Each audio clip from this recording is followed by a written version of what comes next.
BOD जो कि होती है biochemical oxygen demand. Biochemical oxygen demand क्या होती है? The amount of oxygen demanded by the micro organisms to oxidize biodegradable organic matter present in the waste water. Waste water में जो present होंगे in aerobic condition. Aerobic condition में क्या करना है? माइक्रो ऑर्गेनिजम्स ने बायोडिग्रेडेबल जो ऑर्गेनिक मैटर है उसको कंज्यूम, उसके लिए जितना ऑक्सीजन जो है उनको जरूरत पड़ेगी उसे कहा जाएगा बायोकेमिकल ऑक्सीजन डिमांड। अब वेस्ट वाटर जो है ना, सपोज ये हमारे पास वेस्ट वाटर है, ठीक है। इसके अंदर क्या होता है? इसके अंदर बहुत ज्यादा ऑर्गेनिक मैटर होता है, ठीक है। बहुत ज्यादा ऑर्गेनिक मैटर होता है, उसको क्या करा जाता है? माइक्रो ऑर्गेनिजम्स के साथ सस्पेंशन में सपोज रख दिया।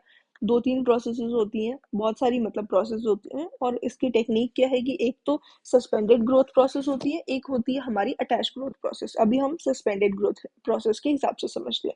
तो वेस्ट वाटर में हमारा ये ऑर्गेनिक मैटर है और ये माइक्रो ऑर्गेनिजम्स है, ठीक है। इन्होंने क्या करना है, इन दोनों को एक साथ छोड़ दिया, ठीक है। और फिर क्या करेगा? माइक्रो ऑर्गेनिजम्स को देखा ऑर्गेनिक मैटर जो कि उसके लिए फूड है, वो फूड को वो क्या करेगा? वो खाएगा, उसको खा के कंज्यूम करके एक सिंपलर फॉर्म में कन्वर्ट कर देगा। ये माइक्रो जो ऑर्गेनिक मैटर था ना, ये पहले जो था ये बहुत हार्मफुल था, इसने इसको खाया, माइक्रो ऑर्गेनिजम्स ने इसको खाया और फिर उसके बाद इसको एकदम सिंपल फॉर्म में कन्वर्ट कर दिया, ठीक है। अब जो ये हमारे पास जो एंड प्रोडक्ट है ना, वो उतना ज्यादा हार्मफुल नहीं है, ठीक है। तो सेम सिंपली इतना सा होता है ये चीज।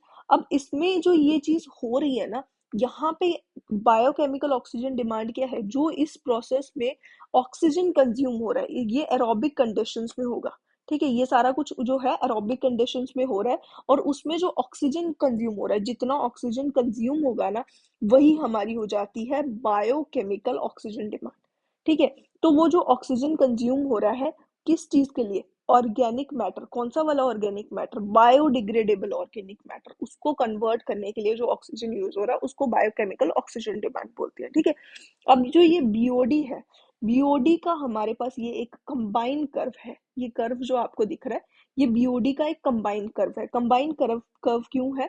क्योंकि ये कर्व में आपको इस तरीके से एक कर्व पोर्शन दिख रहा है, ठीक है। आप देख रहे हो बीओडी जो है, ऑक्सीजन डिमांड जो है वो इस तरीके से बढ़ रही है, बढ़ रही है, बढ़ रही है, और फिर उसके बाद धीरे कुछ टाइम के लिए कांस्टेंट हो रही है, फिर से सडनली वो बढ़ना शुरू हो गई। अब यहाँ पे क्या होता है? ये होता है फर्स्ट स्टेज बीओडी, जिसमें कार्बोनेशियस डिमांड जो है वो पूरी होती है। माइक्रो ऑर्गेनिजम्स की कार्बोनेशियस डिमांड पूरी होती है, मतलब कार्बनिक कंटेंट जो है वो उसने ऑर्गेनिक मैटर को कंज्यूम करना और कार्बन डाइऑक्साइड के फॉर्म में कन्वर्ट करते जाना है, ठीक है।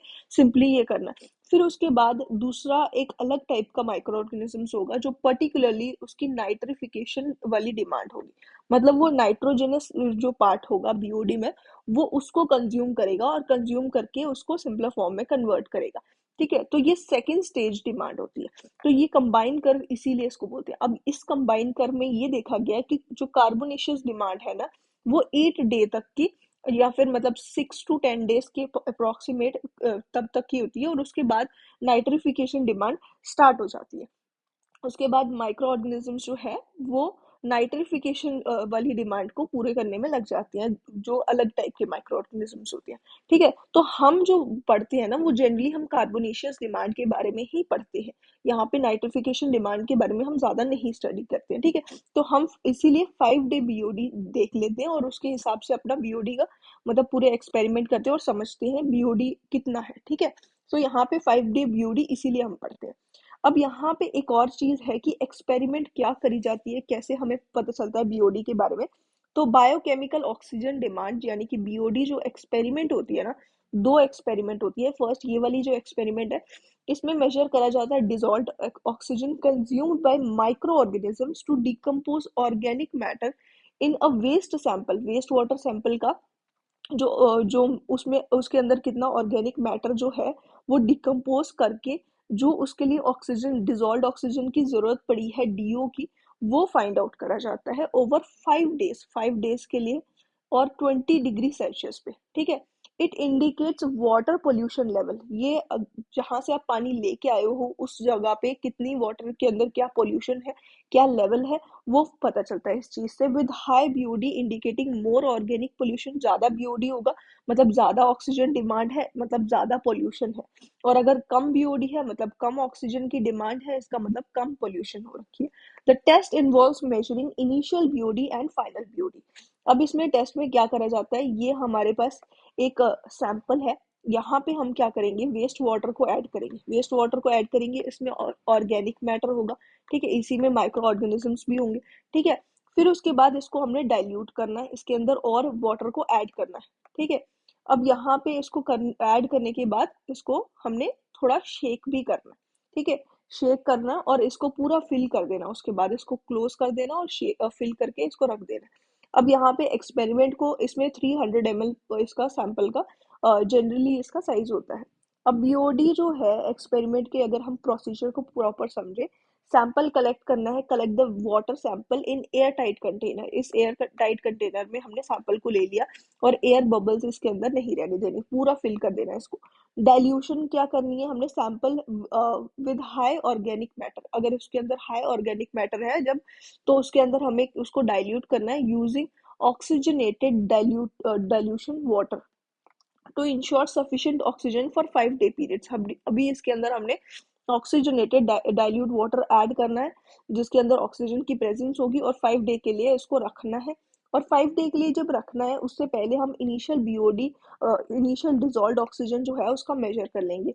और मेजर किसकी हेल्प से करेंगे, विद द डियोमीटर और विंकलर्स मेथड, ठीक है। विंकलर्स मेथड से हम डिजॉल्व ऑक्सीजन फाइंड आउट करते हैं, ठीक है। और या फिर हम डियोमीटर जो है, डिजॉल्व ऑक्सीजन मीटर जो है, उसकी हेल्प से भी मेजर कर सकते हैं। इंक्यूबेशन पीरियड यहाँ पे क्या होगा, 20 डिग्री सेल्सियस पे इसको रख देना है 5 डेज के लिए, और डार्क बॉटल में रखना है। डार्क को इसको मतलब इसको फोटोसिंथेसिस इसमें ना हो पाए, इसलिए हमने इसको पूरा कवर कर देना, ताकि इसमें लाइट बिल्कुल भी जा नहीं पाए, पेनिट्रेट नहीं कर पाए लाइट इसमें, और फोटोसिंथेसिस ना हो जाए, ठीक है। फिर हमने पूरा क्लोज कर दिया, और फाइनली हमने 5 डेज के बाद उस बॉटल में से जो डिजॉल्व ऑक्सीजन है वो मेजर करनी है। 5 डेज के बाद मेजर करनी है oxygen remaining in the sample, उस सैंपल में बचेगी कितनी ऑक्सीजन, क्योंकि यहाँ पे जो ऑर्गेनिक मैटर होगा ना, उसको माइक्रो ऑर्गेनिजम्स कंज्यूम करेंगे, और उसके बाद उसकी धीरे धीरे ऑक्सीजन की जो मतलब वो ऑक्सीजन भी उसका यूज करेंगे, एरोबिक कंडीशन में होगा, तो इसलिए ऑक्सीजन भी कंज्यूम होगा, ऑर्गेनिक मैटर भी कंज्यूम होगा, ठीक है। तो हमारी फाइनल बीओडी लेवल जो होगा ना, वो चेंज आएगा, आपको एक डिफरेंस दिखेगा, फाइनली बीओडी कम हो चुका होगा, ठीक है। तो कैलकुलेट करना हमने बीओडी यूजिंग द फॉर्मूला, ये फॉर्मूला का आपने यूज करना है यहाँ पे। बीओडी 5 जो होगा 20 डिग्री सेल्सियस पे, DO initial minus DO final हो जाएगा। और इसमें से इनिशियल माइनस में से फाइनल कर देना, डिजॉल्व ऑक्सीजन माइनस कर दिया, और फिर उसके बाद डाइल्यूशन फैक्टर के साथ इसको मल्टीप्लाई कर दिया, ठीक है। तो इससे आपको मिल जाएगा बीओडी 5 एट 20 डिग्री सेल्सियस। दूसरा मेथड है analytical method to estimate BOD. अब एनालिटिकल मेथड में जो हमने पूरा कर्व बनाया था ना, उसमें हमने आधा ही कर्व बनाया अब, ठीक है। अब आधा कर्व बनाया, बीओडी जो है उसकी जो डिमांड है वो पूरी होती जा रही है, ठीक है। यहाँ पे ये बीओडी रिमूव कितना हुआ है और ये रिमेनिंग कितना है, ये आपको इस पोर्शन में दिख रहा है, ठीक है। तो इस तरीके से ये ग्राफ होगा, और यहाँ पे आपको ये जो पोर्शन है ना, यहाँ पे ये डेज है और ये है बीओडी, ठीक है, बीओडी लेवल। और बीओडी जो है, ये वाला पोर्शन जो है इतना डिनोट कर रहा है बीओडी रिमूव्ड, और ये बीओडी रिमेनिंग, ठीक है। अब यहाँ पे एल नॉट डिनोट करेगा अल्टीमेट बीओडी, और एल टी मतलब बीओडी रिमेनिंग। रिमेनिंग मतलब जितना बचा हुआ बीओडी है, मतलब कि ऑक्सीजन डिमांड जो है, जो अभी ऑक्सीजन डिमांड है, वो वो धीरे धीरे कम हो रही होगी माइक्रो ऑर्गेनिजम्स की, ठीक है। अब ये यहाँ पे हम एक फॉर्मूला से इसको मतलब डेराइव कर सकते हैं। तो यहाँ पे ये हो जाएगा, BOD at any time with respect to time is directly proportional to BOD at any time. जो किसी भी टाइम पे बीओडी रिमेनिंग है, वो उसके प्रोपोर्शनल हो जाएगी, ये concentration of BOD at time T, ठीक है। तो यहाँ पे माइनस के आ जाएगा, जो कि हमारा कांस्टेंट होगा एक, ठीक है। अब ये माइनस के क्यों हुआ, क्योंकि बीओडी जो है वो धीरे धीरे कम हो रहा है, इंक्रीज नहीं हो रहा है, वो कम हो रहा है, इसलिए यहाँ पे ये माइनस के आ गया। और फिर बीओडी रिमूव्ड क्या आ जाएगा, ये हमारा हो गया बीओडी रिमेनिंग। जो कि हो जाएगा L T is equals to L naught E to the power minus K T. ठीक है, ये हमारा जो कर्व है ना ये एक्सपोनेंशियल ग्राफ है, तो इसीलिए यहाँ पे आ जाएगी ई के पावर में माइनस के टी। अब यहाँ पे क्या होगा कि जो हमारा ये जो बीओडी रिमूव्ड आएगा वो हमारा ये अल्टीमेट बीओडी है, और इसमें से हमने जो बचा हुआ बीओडी है वो माइनस कर दिया, तो बीओडी जितना रिमूव हो गया वो आ जाएगा, वो हो जाएगा L naught times one minus E to the power minus K T. अब यहाँ पे ये जो एक्सपेरिमेंट मतलब ये जो फॉर्मूला है इसमें कई बार ई की जगह 10 हो दिया होता है, तो वो भी मैं आपको बता देती हूँ। के जो है ना, के अगर बेस ई होगा तो वो वाला के जो है जो कांस्टेंट है उसको कन्वर्ट करना है हमने यहाँ पे। ये पहले तो रेट ऑफ रिएक्शन जो है उसी को के बोला जाता है, डे इनवर्स में ये होगा। रेट ऑफ रिएक्शन जो है ई के रिस्पेक्ट में अगर है तो उसको कन्वर्ट करना है हमें डी 10 बेस के फॉर्म में। तो इसको हम क्या करेंगे 2.303 के साथ मल्टीप्लाई कर देंगे 10 वाले को, तो हमें ई वाला मिल जाएगा। ठीक है, अब इसी को कई बार आप देख लोगे कि के 10 जो है वो लिख दिया जाता है इज इक्वल्स टू 0.434 के। अब 2.303 को अगर आप नीचे लेके आओगे ना, फिर उसके बाद इसको डिवाइड कर दोगे 1 से, तो आपको यही फॉर्मूला मिल जाएगा। ठीक है, तो आप ये फॉर्मूला याद रख सकते हो, के टाइम्स के इज इक्वल्स टू 2.303 टाइम्स के 10, यहाँ पे बेस 10 लिख के याद रख सकते हो ये चीज। ठीक है, तो इसके सिवाय अब हमारे पास एक और चीज आ जाती है। अगर हमारे पास हमने जो एक्सपेरिमेंट करी है वो 20 डेज के लिए करी है, अगर बीओडी हमें किसी और डे पे फाइंड आउट करना हो और हमें क्वेश्चन में नहीं दिया, कई बार के की वैल्यू आपको क्वेश्चन में मिलेगी, रिएक्शन रेट ऑफ रिएक्शन की उसमें क्वेश्चन में मिलेगा, अगर नहीं दिया होगा तो डी ऑक्सीजनेशन कॉफिशिएंट है, इसका यूज करा जाता है। K T is equals to at any time T degree Celsius at any K at T degree Celsius is equals to K at 20 degree Celsius, जो कि क्वेश्चन में दिया होगा, मल्टीप्लाइड बाय 1.047 की पावर में टी माइनस 20। ठीक है, ये हमारा हो जाता है डीऑक्सीजनेशन कांस्टेंट। कभी कभी डायरेक्टली डीऑक्सीजनेशन कांस्टेंट पूछ लिया जाता है। इसके साथ साथ ये रीऑक्सीजनेशन कांस्टेंट है जो कि इतना इस वाले फॉर्मूला के लिए यूजफुल नहीं है, लेकिन ये कई बार सेपरेटली पूछ लिया जाता है, इसलिए इसका formula K T degree Celsius K at T degree Celsius is equals to K at 20 degree Celsius multiplied by 1.016 इसकी पावर में टी माइनस 20, ये इसका फॉर्मूला हो जाता है। अब ये सब जानने के बाद हम कुछ क्वेश्चंस कर लेते हैं बीओडी पे। The ultimate BOD of the waste water whose 5-day BOD and rate constant base e, rate constant base e है ये भी दिया हुआ, are respectively 150 milligram per litre and 0.23 days inverse, और ये हमें दिया हुआ, और अल्टीमेट बीओडी हमें फाइंड आउट करना है वेस्ट वाटर। ठीक है, क्या वेस्ट वाटर का हमें 5-day बीओडी भी दिया है, रेट कांस्टेंट दिया है, बीओडी 5 जो है वो हमारा है 150 मिलीग्राम पर लीटर, और डे कांस्टेंट जो रेट कांस्टेंट है के, इसकी वैल्यू है 0.23 डे इनवर्स। ठीक है, और हमें क्या निकालना है बीओडी अल्टीमेट। बीओडी 5 जो होता है वो हो जाता है BOD ultimate into 1 minus e की पावर में माइनस के टी। ठीक है, ये हमारा फॉर्मूला हो जाता है, और यहाँ पे ये जो t है इसकी वैल्यू हो जाएगी 5, क्योंकि हम बीओडी 5 के लिए निकाल रहे हैं। अगर बीओडी t इसको लिखूं तो यहाँ पे मैं लिख सकती हूँ BOD 5 is equals to BOD ultimate into 1 minus E to the power minus 5 K.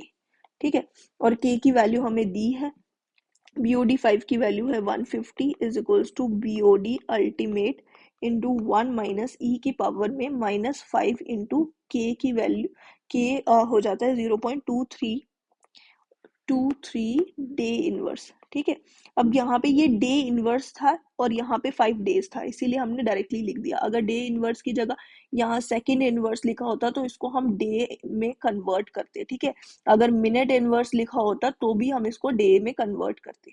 ठीक है, तो इस चीज का भी आपको ध्यान रखना है। अब इससे हमें एक और चीज मैं बता देती हूँ, ई की वैल्यू अगर 2.7 हम पुट करें तो ये वैल्यू आती है, ये भी आपको थोड़ा सा आप ध्यान में रख सकते हो, आपकी मर्जी है। अगर आपके पास कैलकुलेटर होगा तो अब इसके आगे का आप प्रोसेस पूरा कर सकते हो। तो बीओडी अल्टीमेट हमारा हो जाएगा 150 अपॉन 1 माइनस ई की पावर में माइनस 5 इंटू 0.23, तो इसकी वैल्यू आ जाएगी यहाँ से 219.5, ठीक है, ऑलमोस्ट इतना मिलीग्राम पर लीटर होगा, जो कि इसका आसपास का आंसर यहाँ पे डी पार्ट हो जाता है, ठीक है। तो ये अल्टीमेट बीओडी हमारा हो जाता है। ये एक और क्वेश्चन है, a waste water sample diluted to 100 times with aeration water had an initial BOD oxygen initial dissolved oxygen, sorry, DO of 7 milligram per liter, and after 5 days of incubation at 20 degrees Celsius, the DO was 0. The BOD of wastewater is, BOD का आपने formula समझा था, DO initial minus DO final into हमारा dilution factor, ठीक है। अब यहाँ पे फाइनल बीओडी जो है वो जीरो हो गया। अब फाइनल बीओडी जीरो हो गया तो हमारा जो ये फॉर्मूला है ना, ये वैलिड नहीं रहेगा। क्योंकि क्यों नहीं रहेगा? क्योंकि जो हमारा डिजोल्व ऑक्सीजन है वो जीरो हो चुका है। अब हमें फिफ्थ डे पे हमने खोल के देखा और हमें पता चला कि ये जीरो है। अब हमें क्या पता कि ये हो सकता है थर्ड डे पे ही डिजोल्व ऑक्सीजन पूरा कंज्यूम हो गया हो, ठीक है, जीरो हो चुका हो। हमें एग्जैक्टली नहीं पता, इसलिए हम यहाँ पे जो आंसर हो जाएगा हमारा कि it can not be determined, ठीक है। एक ये क्वेश्चन है, standard 5 day BOD of waste water sample is nearly x% of ultimate BOD where x is, जो हमारा 5 डे बीओडी होता है ना, बीओडी 5, ये हमारा x% ऑफ बीओडी अल्टीमेट होता है, ठीक है। तो हमें x की वैल्यू बतानी है। यहाँ पे ये x% जो है ना, ये 68% टाइम्स जो है 68% हो जाएगा बीओडी अल्टीमेट के, यानी कि इसको हम लिख सकते हैं 2/3 टाइम्स बीओडी अल्टीमेट, ठीक है। तो ये एक्सपेरिमेंटल रिजल्ट है जो कि ये क्वेश्चन है, a waste water sample had an initial BOD of 222 milligram per liter. The first order BOD decay coefficient is 0.7. Day inverse the BOD consumed in milligram per liter in 5 days is. अब यहाँ पे initial BOD दिया हुआ है, initial BOD कौन सा हो जाएगा? बीओडी अल्टीमेट हमारा हो जाएगा इनिशियल बीओडी, जो जिसकी वैल्यू दी हुई है 222 मिलीग्राम पर लीटर, ठीक है। और first order BOD decay constant यानी कि के की वैल्यू दी हुई है 0.4, यहाँ पे ये डे इनवर्स में दिया है, ठीक है। और बीओडी कंज्यूम जो है वो यहाँ पे हमें फाइंड आउट करना है इन 5 डेज। इसका मतलब क्या हुआ? बीओडी कंज्यूम्ड का मतलब ये हुआ कि हमारा बीओडी 5 डेज पे बीओडी कितना है वही फाइंड आउट करना है, ठीक है। सेम वही क्वेश्चन है जो हमने करा है फर्स्ट, वही क्वेश्चन है, बस थोड़ा सा घुमा फिरा के लिख दिया गया है, ठीक है। तो बीओडी 5 आप यहाँ पे फाइंड आउट कर सकते हो। अब हमारे पास ये एक क्वेश्चन है, a portion of waste water sample was subjected to standard BOD test 5 day 20 degree Celsius पे जो होता है, yielding a value of 180 milligram per litre. तो बीओडी 5 हमें ऑलरेडी क्वेश्चन में दिया हुआ, BOD 5 is equals to 180 milligram per liter. The reaction rate constant at 20 degrees Celsius was taken as 0.18 day inverse, ठीक है। ये हो जाएगा, ये के की वैल्यू हमें दी हुई है 0.18 डे इनवर्स, ठीक है। डे इनवर्स दे दिया। The reaction rate constant eight other temperature may be estimated by. अब ये एक फॉर्मूला है जो हमने डिस्कस करा था डीऑक्सीजनेशन कांस्टेंट का, जो कि यहाँ पे इन्होंने फॉर्मूला ही दिया हुआ है। अगर कई बार नहीं दिया हो तो आपको ये याद रखना है। यहाँ पे एट टी डिग्री पे जो रिएक्शन रेट कांस्टेंट होगा वो जाएगा 20 डिग्री इंटू 1 के एट 20 डिग्री इंटू 1.047 इसकी पावर में T-20, ठीक है। ये हो जाएगा the temperature at which the other portion of the sample should be tested. बाकी पोर्शन पे हमने किस टेम्परेचर पे टेस्ट को करना चाहिए to extract the same BOD in 5 days. जो हमारा 5 डे में इन 2.5 डेज, जो 5 डे में बीओडी आया है ना, वही रिजल्ट हमारा 2.5 डेज में आना चाहिए। हमें किस टेम्परेचर पे बीओडी का टेस्ट करना है, मतलब यहाँ पे हमें टेम्परेचर फाइंड आउट करना है। ऑप्शंस आप लोगों के सामने हैं, हमें टी की वैल्यू फाइंड आउट करनी है। अब टी की वैल्यू कहाँ से आएगी, उसके लिए इन्होंने ये फॉर्मूला खुद ही लिख के दे दिया, ठीक है। तो ये टी, इसी के फॉर्मूले की हेल्प से हमने टी की वैल्यू निकालनी है। अब हमने करना क्या है यहाँ पे, सबसे पहले हमारे पास बीओडी 5 भी पता है, हमें बीओडी 2.5 भी पता है, लेकिन बीओडी 5 जो है उसके साथ साथ हमें जो उसका रिएक्शन रेट कांस्टेंट है वो भी पता है। मतलब 20 डिग्री सेल्सियस पे जो रिएक्शन रेट कांस्टेंट है वो हमें पता है, लेकिन जो 2.5 वाला जो है वो हम कितने डिग्री सेल्सियस पे कर रहे हैं वो हमें कंफर्म नहीं है, ठीक है, अभी तक हमें कुछ नहीं पता है। ठीक है, तो हमारे पास BOD 5 जो है वो है 180 डिग्री, और इसका फॉर्मूला हो जाएगा BOD ultimate into 1 minus e की पावर में माइनस के टी। ठीक है, और यहाँ पे टी जो है वो फिक्स्ड है, यहाँ पे ये 20 डिग्री सेल्सियस है। ठीक है, लेकिन जो BOD 2.5 है उसका टी अभी तक कंफर्म नहीं हुआ है। ठीक है, और वही हमें फाइंड आउट करना है। तो ये हो जाएगा यहाँ पे 180 is equals to BOD ultimate 1 minus e की पावर में माइनस ये T 20 डिग्री सेल्सियस पे है, और ये जो K है वो 20 डिग्री सेल्सियस पे है, और T की जो ये T जो है ये डेज होता है। ठीक है, यहाँ पे ये 20 डेज के लिए है और 5 डेज के लिए है, और ये जो K है वो 20 डिग्री सेल्सियस पे करा गया है, जो कि हम डायरेक्टली यहाँ पे यूज कर सकते हैं, लेकिन 22.5 वाले का जो K टेम्परेचर है वो फिक्स नहीं है। ठीक है, तो उसकी K की वैल्यू फिक्स नहीं है। ठीक है, तो यहाँ पे हमारे पास आ जाएगा K की वैल्यू यहाँ पे 0.18 हो जाएगी, और T जो है वो डेज में है, तो ये 5 हो जाएगा। ठीक है, तो ये 5 हो गया, और इससे हमें BOD अल्टीमेट की वैल्यू पता चल जाएगी। अब BOD अल्टीमेट का हम यूज कर सकते हैं। BOD अगर हमें 2.5 निकालना हो तो ये आ जाएगा BOD अल्टीमेट 1 माइनस ई की पावर में माइनस के टी। अब टी जो है वो डेज होते हैं, तो वो हमें पता है। यहाँ पे आ जाएगा BOD ultimate 1 minus E minus के, और टी जो है ये है हमारे पास 2.5। ठीक है, तो के की वैल्यू हमें यहाँ से निकालनी है, और के की वैल्यू निकाल के हमने डीऑक्सीजनेशन कांस्टेंट वाले फॉर्मूला में डालनी है, और उसी की हेल्प से हमें यहाँ पे ये वाला जो टी है ना ये फाइंड आउट करना है। ठीक है, अब यहाँ पे हम ये क्या कर सकते हैं, BOD अल्टीमेट यहाँ पे निकालने की जगह इसी को यहाँ पे मैं लिख देती हूँ। यहाँ पे अगर हम चाहते तो पहले BOD अल्टीमेट भी निकाल सकते हैं, अब इसकी जगह हम ये भी कर सकते हैं कि 180 अपॉन ये जो BOD अल्टीमेट है ये आ जाएगा 180 अपॉन दिस 1 माइनस ई की पावर में माइनस 0.18 इंटू 5। ठीक है, ये हमने BOD अल्टीमेट लिख दिया, उसके साथ यहाँ पे आएगा 1 minus E to the power minus K 2.5। ठीक है, तो BOD 2.5 भी हमें ऑलरेडी पता है, इसकी वैल्यू 180 दी हुई है, मतलब इनकी वैल्यू दोनों की सेम दी हुई थी, तो ये 180 दिया हुआ है। अब यहाँ से हम K की वैल्यू निकालेंगे, और जब आप K की वैल्यू निकालोगे ना तो यहाँ पे ये वैल्यू आएगी 0.36। ठीक है, ये 0.36 वैल्यू आएगी। अगर किसी को नहीं पता है कि कैसे निकालते हैं, तो ये 180 और 180 कैंसिल हो गया, और यहाँ पे 1 minus E to the power minus 0.18 into 5, जो कि हमारा हो जाएगा ई की पावर में। अगर आपको करना है इसको ई की पावर में करके आप देख सकते हो। अभी के लिए मैं इसको आंसर ही आपको बता रही हूँ, बस इसमें ये करना होता है 1 माइनस ई की पावर में माइनस 0.18 इंटू 5 करते हो, और फिर उसके बाद 1 माइनस ई की पावर में माइनस के 2.5 करते हैं। ठीक है, तो ये और ये यहाँ से कैंसिल हो गया, ये भी कैंसिल हो गया, और माइनस माइनस भी कैंसिल हो जाएगा।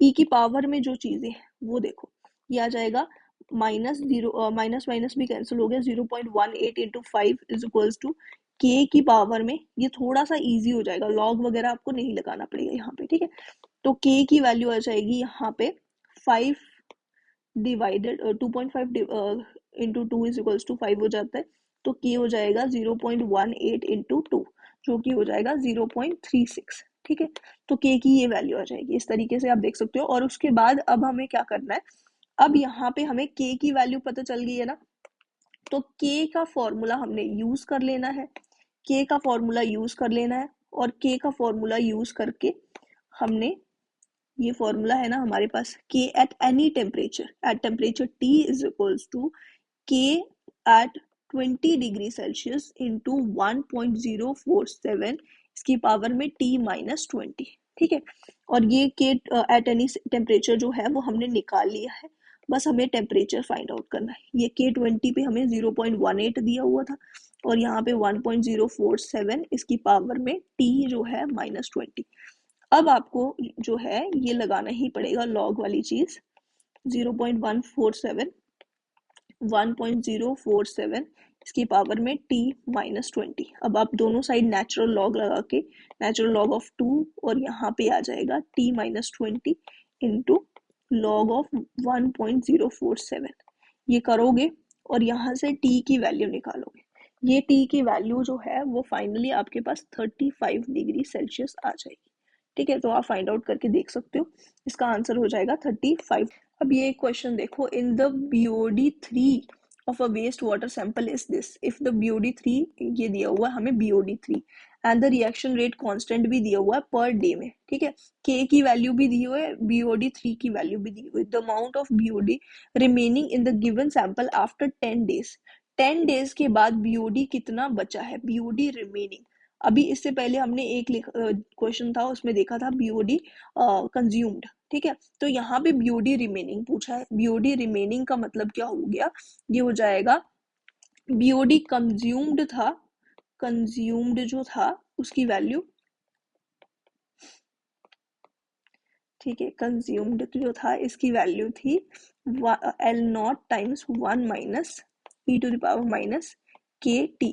ठीक है, ये कंज्यूम था, रिमेनिंग जो होगा ना वो हो जाएगा L0 e to the power minus KT। ठीक है, ये हमारा BOD रिमेनिंग हो जाएगा। सिंपली आपको ये फॉर्मूला लगाना है और इसकी हेल्प से आपने BOD रिमेनिंग निकाल देना है। मतलब ये BOD रिमेनिंग आ जाएगा, यहाँ पे आपको L0 की वैल्यू जो है BOD3 पहले BOD3 में से आपने L0 की वैल्यू निकालनी है, इसकी हेल्प से BOD अल्टीमेट की वैल्यू निकालनी है, फिर उसके बाद BOD अल्टीमेट का यूज करके BOD कंज्यूम की वैल्यू निकाल देनी है। अब ये एक क्वेश्चन है, इसमें BOD5 of the waste water sample is 75 milligram per litre, reaction rate constant दी हुई है 0.345 पर डे। ठीक है, तो BOD रिमेनिंग पूछा हुआ है in the given sample after 10 days. BOD remaining कैसे निकालते हैं, हमने BOD कंज्यूम जान लिया, जो BOD कंज्यूम का वही फॉर्मूला था BOD5 के लिए हम जो यूज करते थे, इसकी जगह BODT लिखते हैं हम, L0 टाइम्स, इसको हम लिख सकते हैं 1 minus e to power minus KT L0 times, L0 हमारा अल्टीमेट BOD हो जाता है। BOD रिमेनिंग क्या हो जाएगा, ये हमारा रिमेनिंग BOD है, ये हो जाता है L0 times e to the power minus KT। ये हमारा सिंपली BOD रिमेनिंग हो जाता है। ठीक है, इसी की वैल्यू आपको फाइंड आउट करनी है, बट यहाँ पे आपको BOD अल्टीमेट नहीं दिया, BOD 3 डेज के बाद का दिया है, तो इसीलिए उसमें से आप निकालोगे, उसकी हेल्प से BOD अल्टीमेट निकालोगे और अल्टीमेट का यूज करके ये BOD जो रिमेनिंग है वो आप फाइंड आउट करोगे। अब ये एक क्वेश्चन है हमारे पास, यहाँ पे क्वेश्चन है कि two waste samples A and B have an identical ultimate BOD are getting mixed to form the stream C। ठीक है, दो स्ट्रीम्स हैं जिससे स्ट्रीम C बन रही है A और B से। The temperature of the stream A is 20 degree Celsius, temperature of stream C is 10 degree Celsius, और इन दोनों का टेम्परेचर ये है। और फिर उसके बाद गिवन क्या क्या है, 5 day BOD of stream a measured at 20 degree Celsius is equals to 50 milligram per litre. BOD rate constant base 10 at 20 degree Celsius is 0.115 per day. ठीक है, BOD रेट कांस्टेंट दिया है, टेम्परेचर कॉफिशिएंट भी दिया हुआ है। In the 5 day BOD up to the 1 decimal place of the stream C calculated at 10 degree Celsius, हमें BOD 5 निकालना है स्ट्रीम C का। अब आप एक चीज नोटिस करो, यहाँ पे स्ट्रीम A के बारे में काफी कुछ मेंशन किया हुआ है, लेकिन स्ट्रीम B के बारे में बस इतना लिखा गया कि उसका टेम्परेचर जो है वो 10, स्ट्रीम C के बारे में ये लिखा हुआ है कि टेम्परेचर 10 डिग्री सेल्सियस है, उसके बाद B का कुछ भी टेम्परेचर वगैरह कुछ नहीं दिया गया है, B के बारे में कुछ भी मेंशन नहीं है। तो ये स्ट्रीम B जो दिया हुआ है इन दोनों की मिक्सिंग के बारे में लिखा हुआ है, इवन इनका डिस्चार्ज वगैरह भी कुछ नहीं दिया हुआ, तो इसलिए ये सिर्फ कंफ्यूज करने के लिए लिखा हुआ है। और B जो है उसका यहाँ पे कोई रोल नहीं है स्ट्रीम B का। ठीक है, और दूसरी बात ये कि जो A और C स्ट्रीम्स है ना, इनका अल्टीमेट BOD यहाँ पे सेम होगा क्योंकि वो टेम्परेचर पे डिपेंडेंट नहीं होता। ठीक है, सबसे पहली चीज यहाँ पे जो नोटिस करने वाली है कि ये जो क्वेश्चन है इसमें 5 डे BOD पूछा हुआ है, लेकिन 20 डिग्री सेल्सियस पे नहीं पूछा है, 10 डिग्री सेल्सियस पे पूछा है। इसीलिए सबसे पहले हमें K की वैल्यू फाइंड आउट करना जरूरी है। ठीक है, तो हम सबसे पहले तो K ही निकाल लेते हैं। K की वैल्यू कैसे आएगी, अब यहाँ पे टेम्परेचर कॉफिशिएंट दिया है। टेम्परेचर कॉफिशिएंट क्या होता है, जो हम पहले फॉर्मूला लिख रहे थे, K at any time at any temperature is equals to K 20 degree Celsius पे मल्टीप्लाई बाय 1.047 की पावर में T माइनस 20। ठीक है, ये लिख रहे थे ना, ये 1.047 था ना, यही हमारा टेम्परेचर कॉफिशिएंट था जो पहले फिक्स था। ठीक है, अब यहाँ पे इन्होंने इस क्वेश्चन में चेंज कर दिया हुआ है। अब इस क्वेश्चन में इस टेम्परेचर कोफिशिएंट का यूज करके हमें के की वैल्यू निकालनी है।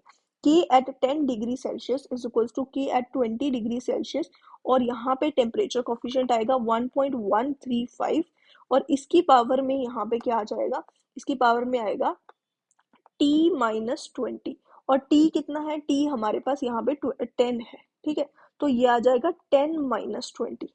अब यहाँ पे ये आ जाएगा K20 इंटू 1.135 और इसकी पावर में -10। ठीक है, और K20 जो है इसकी वैल्यू हमें दी हुई है। ठीक है, ये वैल्यू हमें यहाँ पे दी है, बीओडी रेट कांस्टेंट ये दिया हुआ है, बेस 10 का हमें दिया हुआ है 0.15।